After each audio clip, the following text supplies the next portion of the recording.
Bonjour à tous et bienvenue dans cette vidéo qui vous expliquera aujourd'hui les deux façons pour poser des questions en allemand. Viel Spaß! Donc pour poser des questions en allemand, on peut utiliser soit la question globale, soit la question partielle. Dans un premier temps, nous allons nous intéresser à la question globale.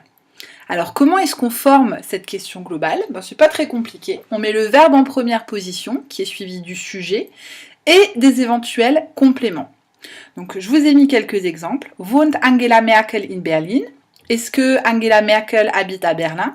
Schläfst du? Est-ce que tu dors? Ist die Stadt Locarno in Italien? Est-ce que la ville de Locarno est en Italie? Alors la réponse à cette question globale, c'est soit oui, soit non. On ne peut pas répondre autre chose. Wohnt Angela Merkel in Berlin? Ja, sie wohnt in Berlin. Oui, elle habite à Berlin.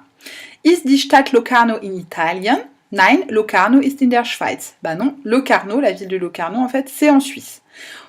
Donc c'est pour ça qu'on appelle aussi la question globale une question fermée, car il n'y a que deux réponses possibles, oui ou non.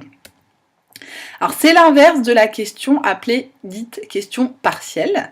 Alors pour la former, on utilise un pronom interrogatif en W, suivi du verbe, du sujet et éventuellement de compléments.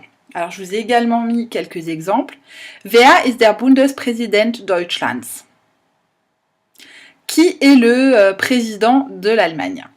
Wie heißt die Hauptstadt von Österreich? Comment s'appelle la capitale de l'Autriche? Ou encore, welche Sprachen spricht man in der Schweiz? Quelle langue parle-t-on en Suisse? Alors pour répondre à ces questions, on attend une réponse précise en fonction du pronom interrogatif en W.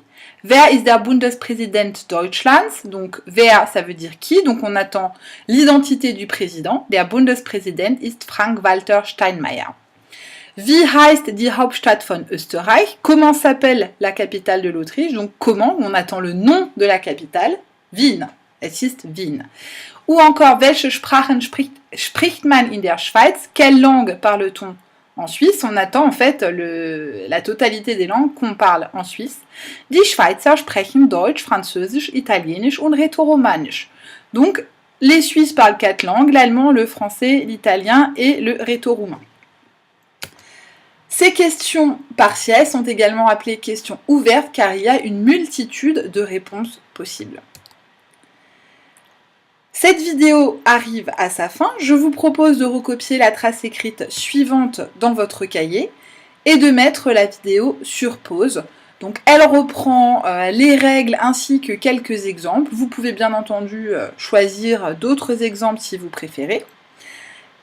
Et moi je vous dis tschüss und bis bald!